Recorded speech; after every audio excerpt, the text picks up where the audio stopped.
Nous voilà arrivés dans le centre de Comillas.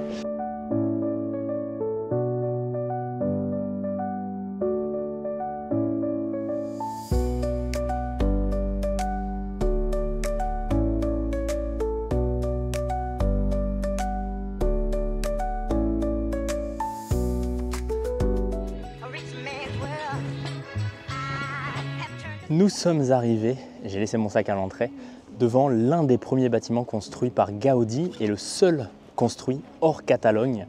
Comment passer à côté? Surtout qu'on ne peut pas faire le palais et l'église, autant faire ça. Et on va franchement profiter, puisqu'on a le temps, de visiter un petit peu ce premier, l'un des premiers en tout cas bâtiments, construit par le grand Gaudi.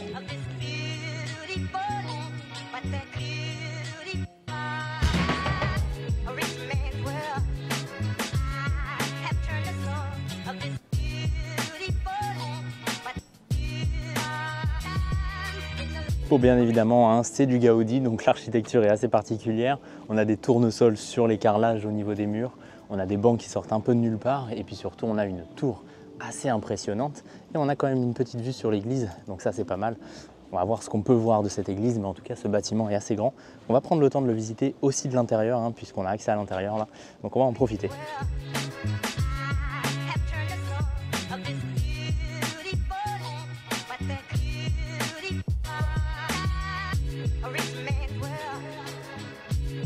En réalité, c'est tout un domaine, hein. Il y a un petit jardin aussi avec des chemins, des sentiers, etc. où on peut se balader.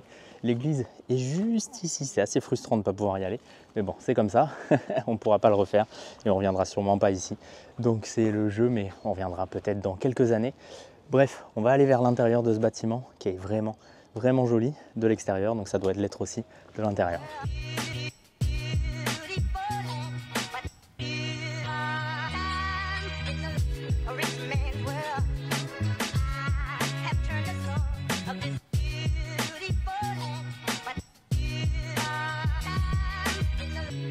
Bon, on a juste ici la sculpture de Gaudi et il faut savoir que tout ce bâtiment a été réalisé par lui en 2 ans. En seulement 2 ans, il a construit tout ce bâtiment qui est quand même assez incroyable.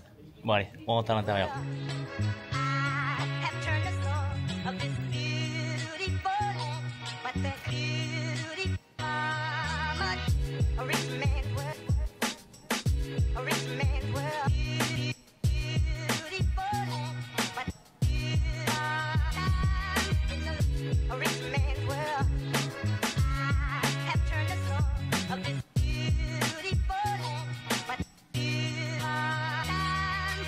On va visiter un peu l'intérieur. Alors, ici on a la salle de bain. Ce qui est dommage, c'est qu'il n'y a pas les meubles. Tout est plutôt vide, mais bon, au moins, on a l'ossature du bâtiment. Donc, on va y faire un tour.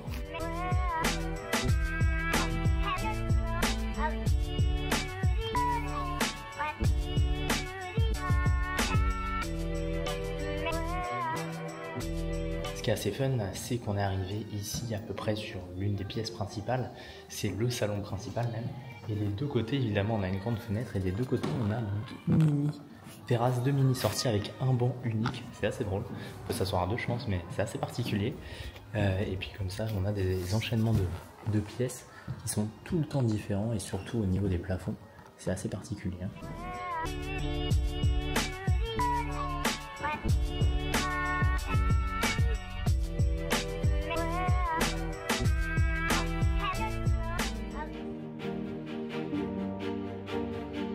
Bon, allez, on va monter en haut avec un escalier en colimaçon ici. Faut pas être très grand, hein, parce qu'on a vite fait de cogner la tête, surtout là.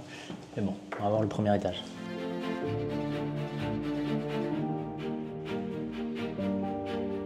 Bon, en réalité, on est arrivé dans les combles. Hein. On voit l'architecture, un petit peu la construction de ce bâtiment.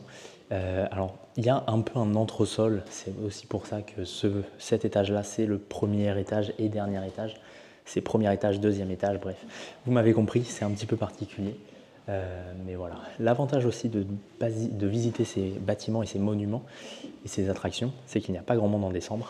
Donc je vous conseille d'éviter les grosses saisons touristiques.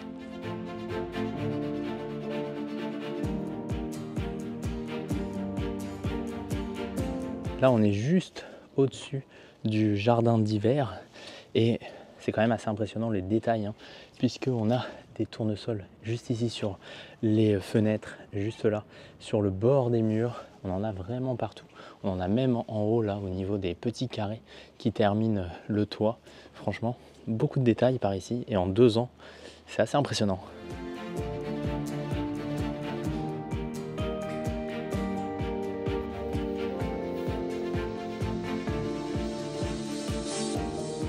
Bon, on est arrivé sur une petite terrasse avec une magnifique vue sur eh bien, cette église. On la voit quand même pas mal.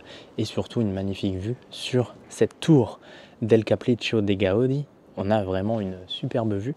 Et c'est quand même vachement compliqué la tâche, hein, je trouve, parce que regardez comment on accède à cette terrasse. Il y a une barre qui est vraiment à la hauteur de la tête. Et surtout, la porte est toute petite. On est obligé de se ratatiner pour passer. Bref, c'est Gaudi, hein. Allez, on profite un petit peu de cette vue. Et puis ensuite, on repart à l'intérieur puisqu'on a encore quelque chose à voir.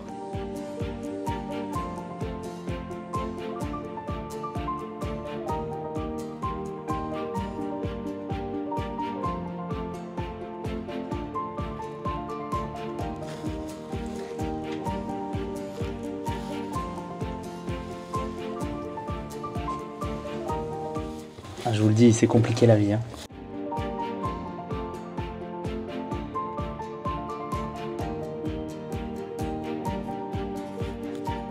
Bon, on est revenu au niveau de l'entrée principale que l'on n'avait pas encore vue. Et il y a quelques petits détails aussi sur lesquels je vais m'attarder ici.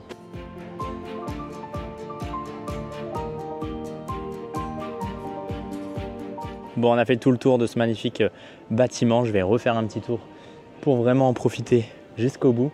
Mais très très intéressant, hein. Ça valait le coup vraiment de prendre le temps de le découvrir. Faute de pouvoir faire l'église et le palais, au moins on a fait El Capriccio dei Gaudi, le seul monument construit par Gaudi hors Catalogne.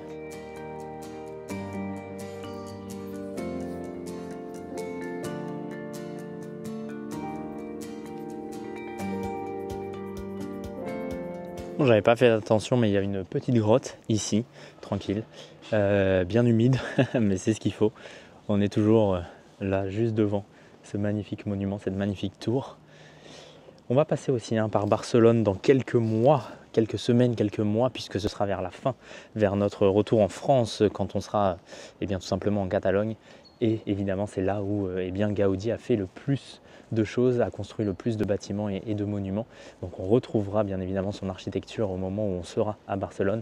Mais pour l'instant, on profite de ce premier bâtiment, de l'un des premiers bâtiments du moins qu'il a construit, où il a tenté beaucoup de choses, hein, il a fait beaucoup de choses, mais voilà, on retrouvera cette architecture.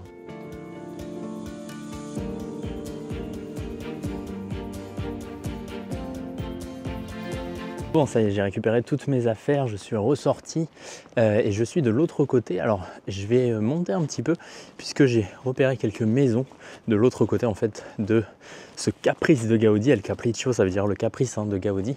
Et je voulais vous raconter un petit peu plus d'histoire par rapport à ce palais, par rapport à cette maison même en réalité, puisque à la base, c'est une maison construite donc par l'architecte Gaudi pour tout simplement Máximo Díaz de Quijano. Alors, qui était ce Máximo Díaz de Quijano? C'est quelqu'un d'originaire de Santander, donc on l'a déjà vu un petit peu cette ville de Santander, et il a fait fortune à Cuba, donc il était appelé l'Indien, puisqu'à l'époque on appelait Indiens les personnes qui quittaient l'Espagne pour aller aux Amériques et essayer de faire fortune, d'avoir une meilleure vie, etc. Je suis un peu essoufflé parce que ça grimpe pas mal, je m'arrête.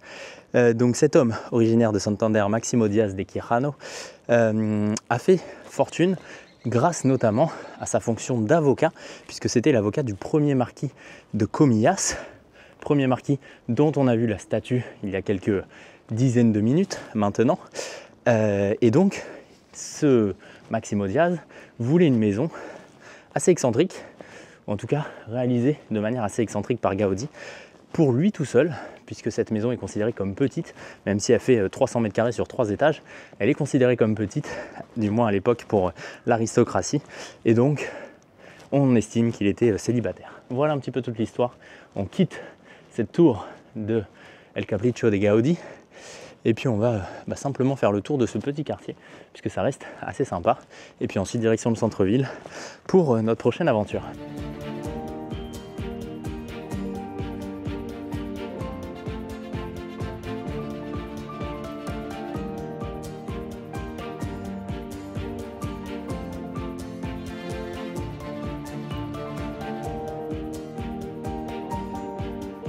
Bon, ça continue de grimper un peu là. Je ne cache pas qu'avec le gros sac, je commence à fatiguer un petit peu, même si j'ai pu le poser plusieurs fois et heureusement d'ailleurs. Mais bon, on va repartir plutôt vers le centre-ville, vers le bas du centre-ville du moins. Et puis on va se poser un petit peu avant de reprendre le bus.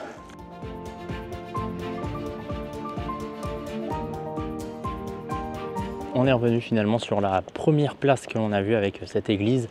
Et l'autre église là-bas, malheureusement qu'on n'a pas pu voir. Et sous le coucher de soleil, c'est juste magnifique. Ça fait plaisir de terminer cette journée comme ça, cette visite de Comillas.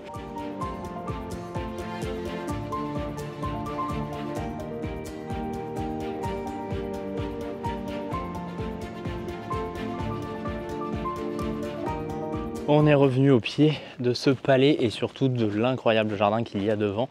Alors il y a aussi un beau domaine normalement, mais malheureusement on ne peut pas y aller encore une fois. Mais c'est pas grave, on va se poser là un petit peu en attendant le bus. Nous, on se donne rendez-vous très bientôt pour des prochaines vidéos.